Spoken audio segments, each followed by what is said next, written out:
I'm Barry Funkhauser, and this is the Barry Funkhauser Show. Here's what's happening. Rental prices are dropping in some cities, finally. Colorado turns lottery revenue into parks. And Universal Studios is bringing new and immersive horror experience to Las Vegas. As always, here I am with my co-host and general know-it-all current events guy, Joe. Hey, Joe. Guess what? What? I booked a trip, booked a vacation with the sweetie for the sweetie's birthday. It's going... Oh, you did? Yes, in February. It's going down. We're going to a place called Fleur de Bleu or something like that in Lake Arrowhead for a couple of days. And then we're headed hightailing out of the state, getting on down to Vegas, staying at the Paris, and doing a little vacation stay-away trippy trip. It's going to be fun. That sounds nice, man. What is the place in Arrowhead?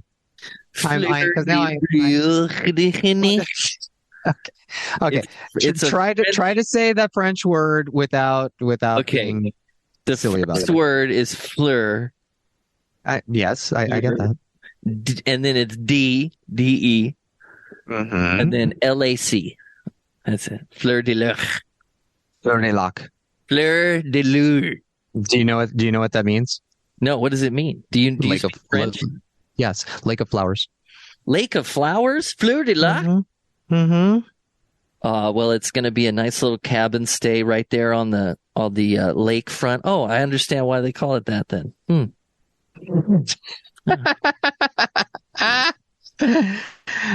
Okay, yes, I am looking at it right now. Nice Oh, place. man. It looks good, right? You are right by the park, too, like Lollipop Park. Yeah, it looks What's like a really Lollipop nice Park?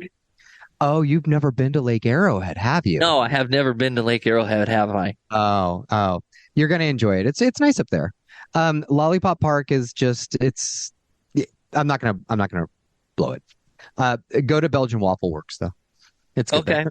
They have good waffles. It's a lovely area. I think you're going to have a really, really nice time. Lake Arrowhead is very, very nice. In February, you think there's going to be snow up there and Yes. vibey fireplace situations, maybe? Yes. I do believe that is going to happen for you. Yeah. And then Vegas the same week, which will be it says like Different. the best time to go to Vegas is January, February, because it's the slowest time. You get all the best deals. And weather-wise, it's sort of in the mid to upper 60s, which in most places is really nice. So, seems like... Yeah. I mean, yeah. I mean, what, do you like going there in the heat? Well, I mean, because I love the heat, yeah. I was actually a little shocked today. We hadn't seen sun in 3 weeks, and I was like, what is this blinding light coming through my blinds this morning? It's crazy. It's wild, man. Crazy. We're on the other side of that storm. My friend in Vegas was like, we're getting rain now. And I said, hide the chickens. I can't even remember the last time I went to Vegas. When was the last I time can't remember the last time I went on vacation. So this is good. Oh, I know for you. It's been a while. I want to say the last time we went to Vegas was like, oh man, it must have been 8 years ago. I think we went to a Justin Timberlake concert. Wow, that was a long time ago. I got to get back to Vegas. Sheesh. I used to go to Vegas every year for March Madness with my buddies. Check the prices, man. They're really good right now. And I do have confirmation and approval from the sweetie that we will be doing a show every night that week. When I'm gone, I'm not really gone. So good for you.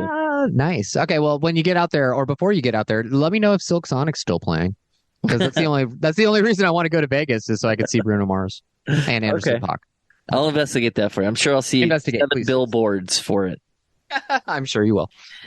All right. Well, there are signs that rental home prices, which have been skyrocketing this past year, may now be easing. Nationally, the rate increase is slowing, but in some states, rental prices are actually dropping. Experts believe renters should take advantage of the softening rental market and negotiate breaks or discounts now. Here's more. When Kelsey Barbario decided it was time to move out of her Manhattan rental apartment, she felt a shift.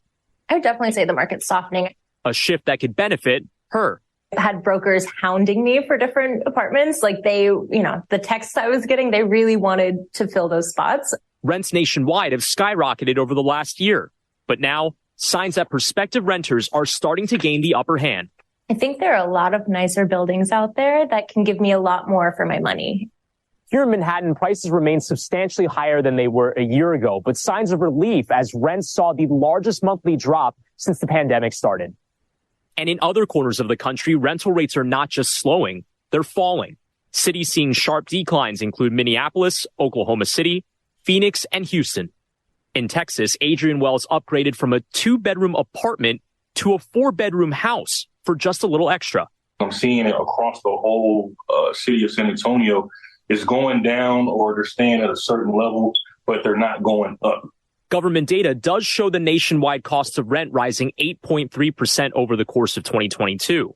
But experts believe that pace will slow, and renters should take advantage.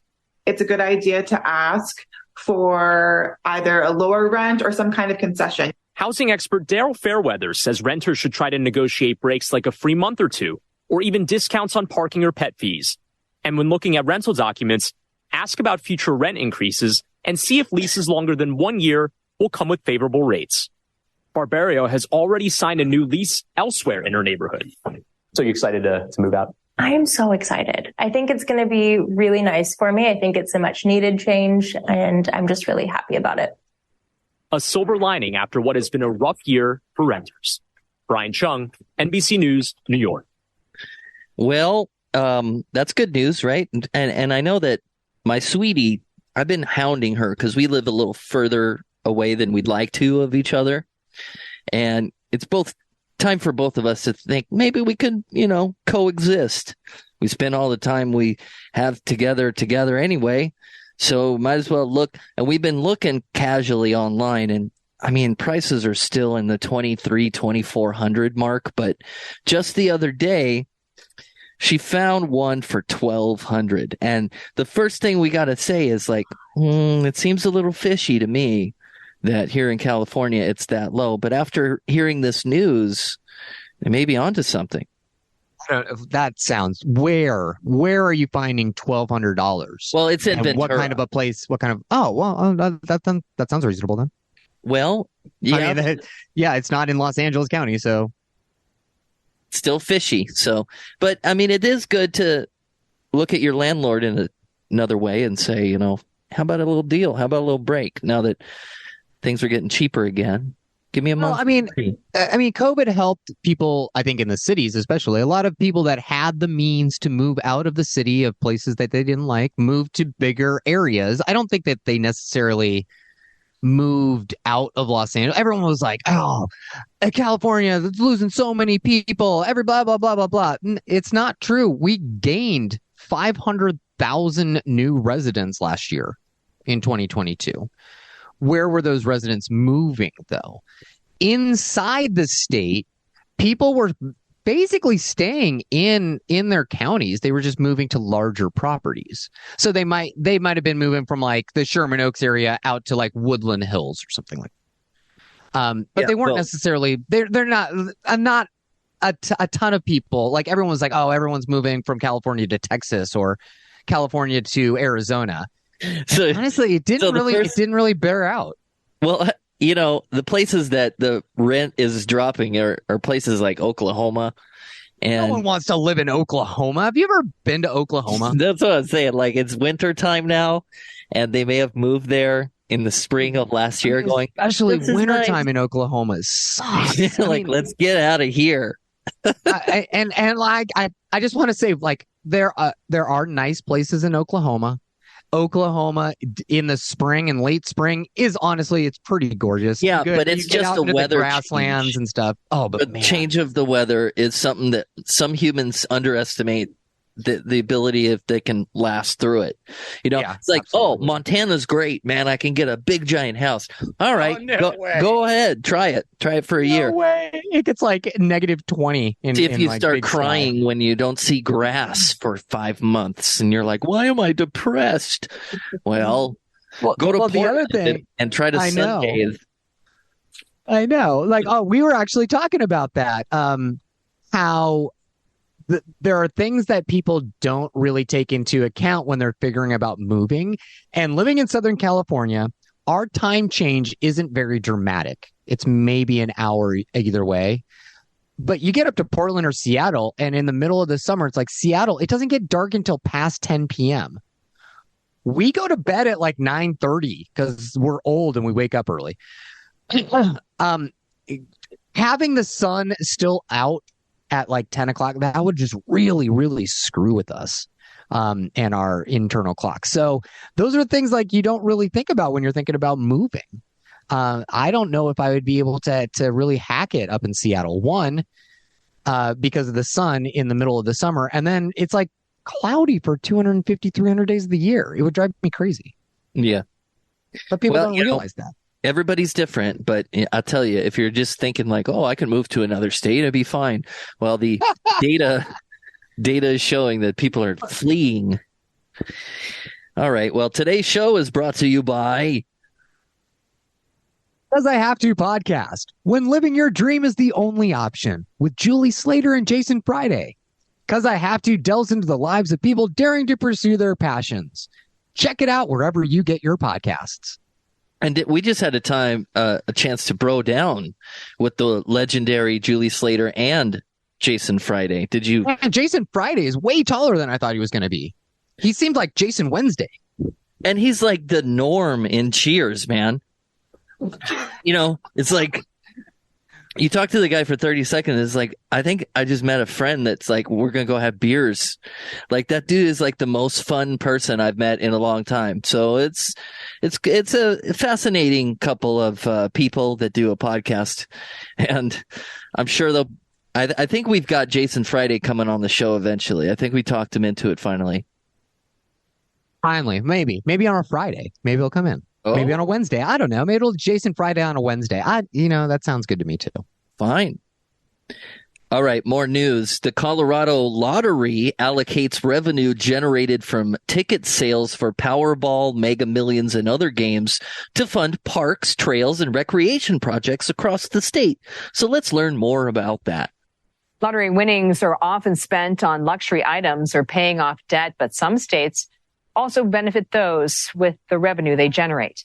Each state donates a certain percentage from ticket sales to specific causes. California and New York allocate the money to education. Florida spends it on education enhancement trust funds. And the state of Colorado does it differently. Apart from education, the state allocates lottery revenue to parks and wildlife and a conservation trust. Let's bring in Tom Seaver. He's the director of the Colorado Lottery. Tom, what makes the Colorado Lottery different? Well, we're very fortunate here because our laws, the way the lottery was set up, allows us to use the proceeds to help the outdoors, which is a huge industry in Colorado, but it's also part of our lifestyle. Where did that idea come from? Well, there was an amendment to the Constitution of the state in 1992 that set up Great Outdoors Colorado, which is the biggest beneficiary of lottery funds. But there are other funds that also use the money for the outdoors, like the Conservation Trust Fund and Colorado Parks and Wildlife. So it's a voice of the people situation. The voters decided that's where they wanted the money to go, and that's where it goes. With the money going to conservation, does that drive ticket sales? Well, I don't think that it actually drives ticket sales, but I think it helps people feel good about spending the money because even if they don't. Well, that counts for something, right? That really counts for something. Absolutely. Yes. So even if they don't win the jackpot, there's probably a park or a playground or something in their neighborhood that they've helped pay for. Any final thoughts, Tom? Because it just seems pretty sort of revolutionary to be using lottery money in this way. Yeah, I think the people of Colorado had a lot of foresight when they put this plan together, and we're just very grateful to be able to provide that funding, that our players are so gracious when they buy tickets. The other thing that's important is that we have 3,000 retailers around the state that all earn a commission when they sell a Mega Millions ticket or any lottery ticket. So it's a great opportunity for them as well. So once again, another reason why Colorado is a wonderful place to be. I totally back this idea. I wish California would change the allocation of funds from lotto tickets from education into Oh, boy. parks. All the and- teachers just left. What have you Oh, stop.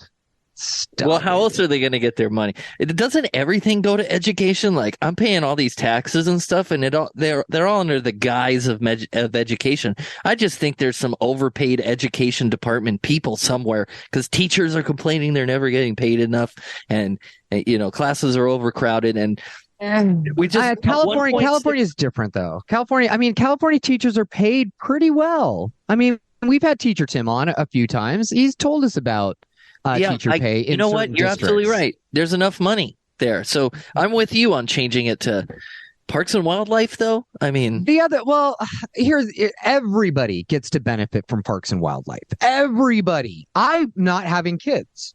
So all the money that I am spending that I spend on the lottery, which isn't a lot every year, but it's going to education. Education is just it's a really weird animal, especially right now because of the polarization of education in our country is just strange. So I'm not sure if sending these funds to education is the best way. There's a lot of waste going on in the educational system and across the nation. Let's not just speak about California. And it's such a sticky subject too, because talking about education is sensitive because there was a lot of things that had to be done in history to make it what it is today, and all of these legacy foundations have been set up, and it just it doesn't seem like that touchy of a subject when you're like, let's just, because there's 1.65 billion was the Mega Millions or something like that this time. Mm-hmm. It's always up to that number. So there's money getting flowing. And if every 2 weeks you're getting $500,000, where's all that? Exactly. Yeah, that's and we've had problems in the past couple years, especially with COVID, with everybody trying to get out to the national parks where they didn't have enough staff. Where there wasn't enough staff at Yosemite to accommodate everybody there. There wasn't enough staff at Death Valley to accommodate everybody. These are places where literally everybody in the United States wants to visit. I feel like it would be a better allocation of funds to make sure that our national and state parks are all well funded, all kept in really good condition, all have enough rangers and other service people around to take care of the people that actually want to join. And here's a wild, crazy, dumb idea. You ready for this, Joe? I just got one. Okay. You got to pick numbers for the lotto. Why don't you pick organizations? And then if your lotto ticket wins, the bubble you filled in for the organization gets all the money. So you pick like 6 or 7 or 12 or 20 or whatever. And then you pick it and then they win that. I'm into that. That way, you know exactly where the money's going. You can follow the trail, and then these weird lotto people can fund really weird foundations. It's like, because you can put your money anywhere you want when you're donating it. So why is it mandated that it goes to the education? You know what I'm saying? Let's put that on the ballot, and let's call Newsom today. Well, I think it's a transparency thing. I think I might even be okay if I had a better sense of where the money was going. It's difficult to find. There are breakdowns available online, but they're not really transparent about it. It's not like just there in your face. This is where the money goes. This is how it's allocated. This is who got so much. You have to you really got to search for it. And I don't like that. I mean, Colorado seems to have it right. It's just this is where the money goes. This is how much it goes. You can go to this website. You can find out where literally every dollar is spent. We don't have the same thing. And I think transparency is really important here. I think that would assuage a lot of people's worries about, waste. So that's what I'm looking at. And that's why, Joe, it will never happen. It'll never happen. Too common sense of an idea. That makes sense. Next. All right. And finally tonight, a new year-round horror experience is coming to Las Vegas as Universal Studios plans to become a part of the Area 15 expansion, bringing a new and immersive terror experience to the area. Listen. Las Vegas has a wide variety of attractions, from an amusement park inside Circus Circus to one of the largest Ferris wheels in the world. But when it comes to terrifying, there aren't many options. But soon, Universal Studios is hoping to change that with a whole new experience right here at Area 15. The entertainment capital of the world is about to get scared 365 days a year at Universal Studios' first ever permanent horror experience. I think a lot of people are going to love it. The company making the announcement on Wednesday to open this new attraction in Area 15's entertainment district just off Rancho Drive. The idea is to take the highly popular Halloween Horror Fest that seasonally takes place at amusement parks in Southern California and Florida and make it one year-round experience in the heart of Las Vegas. Alyssa Wuhatch says this is exactly what all the horror fans in the Valley need. Surprised moving to Vegas. I had never heard of any haunted house or haunted horror attractions or anything, which surprised me because it's such a big city. The entertainment space will be 110,000 square feet, adding a 20-acre expansion to Area 15. Universal says they will feature continuously updated experiences with dining options, but when the sun goes down, they'll become haunted. Financial analyst Jason Bauckham says it is a huge win to have a company like Universal Studios branching out in Las Vegas. It provides people with the opportunity to spend more money and have it here. Again, have new adventures. And once they have a new adventure, they may want to come back. Las Vegas City Councilwoman Olivia Diaz says that is the goal. She applauds the idea of another nightmare attraction, joining other options like the seasonal Fright Dome inside Circus Circus and the Haunted Museum. But that's not all. With economic development and great companies like Universal Studios, we get awesome employment opportunities for our residents. Area 15 CEO says he hopes to break ground in the next 6 months. I'm Abel Garcia reporting near Area 15. Now, I'm excited, Joe, because I think I mentioned that I am going to Sin City soon. And although I've lived there for a couple of years in the early aughts, I didn't even know anything about this Area 15 mumbo jumbo. So I'm always for new attractions. I'm excited to see that whole thing called Resorts World that seems to be just like one hotel, but I'm for this. What do you think about this? I mean, job creation, the expansion of this Universal Studios Horror Nights 365 a year. I think I'm in for it. Oh. It's you don't like that stuff, huh? Have you ever been to the one in here? We're here? One, I don't do horror. I don't find being scared to be exhilarating at all. No, I hate clowns. Do you like people that dress up and entertain you? I like people that dress up and entertain me. I don't like clowns though, and I don't like what horror. What kind of entertainer do you like? That dresses up to entertain you? Like a cover band, like a Beatles tribute band, or? I mean, sure, I guess. See, it's not really. I'm with you. It's like applaudable, like, oh, hip, hip, hip, hip. But I always feel like an old lady in a big hat when somebody shows up in like full attire, like dancing around. Yeah, like it doesn't do a whole lot for me. I guess I just don't find that very entertaining. I mean, if it's like a cultural thing, if it's people, dressed in traditional Chinese garb, showing like, hey, we're going to do some dances from the 1800s. This is what our Chinese New Year celebrations looked like 200 years ago.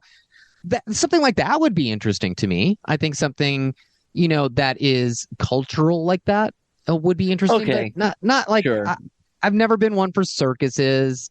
I don't like animals. I think, I think there's two types of people that enjoy that are witness to this kind of entertainment, Joe. And you and I are in the other side. There's one section of people that are highly entertained by this stuff, and then there's the other section that are entertained by those people being entertained by it. Oh no, I'm not even entertained by the people being entertained. You're not. You just don't even. No, be there. I'm a totally third category. Interesting. So yeah, I never really. All right, but here's the some other things thing. off the list now that we're not gonna do. None of that. But I do like cosplay. Like I'll go down to like Comic-Con in San Diego Ren Fair? No, Ren Fair. Yeah, Ren Fair's great too. Stuff like I've never that. been to and never really. Oh, you've never been to the Ren? Man, we have got to get you out and doing some stuff. Well, what am I missing? Bunch of drunks in 1600s. Well, I mean, the people that go to the Ren Fair just to get hammered are the people that go anywhere just to get hammered. They suck because they detract from the fun for everybody else. Yeah, I should have a good, a better perspective on Ren Fairs. I should go to one. I don't know. It's not. I mean, it's fun. It's fun. You get dressed up, go to a Ren Fair. It's pretty fun. Like I said, cosplay at like E3 or Comic-Con. Those are fun. I mean, I can get into like seeing some people dressed up as like their favorite characters from a game. What about or a Monster show. Fest? No, because it's horror. It's always horror. It's like comic anything book horror, though, like the Blob and stuff like that. Well, sure, but everybody in the horror universe tries to go for the scare. They don't go for like cute horror. It's not like the black and white version of the Addams Family or the Munsters, which was fun and comedy, just like with horror characters. No, they go for like gore and scary and stuff like that. And I find I have zero interest in stuff like that. Okay. I find, because it's the same thing. It's like making fun of somebody. You're not inviting someone in to enjoy the joke with them. They are the joke. People get dressed up and are trying to scare people so they get enjoyment out of that person being frightened. And I don't like that.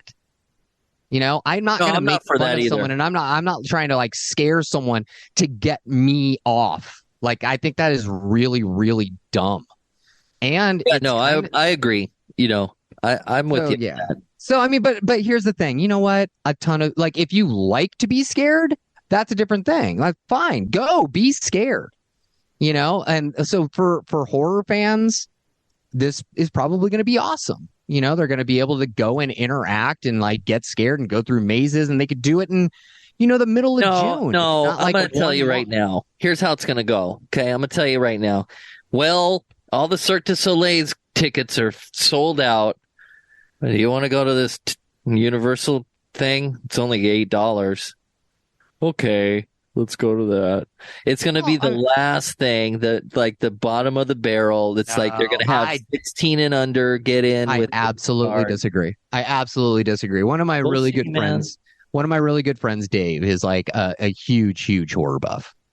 And him and his wife will absolutely make a trek to Las Vegas to go to this for horror. And there are lots and lots of people that are going to do that.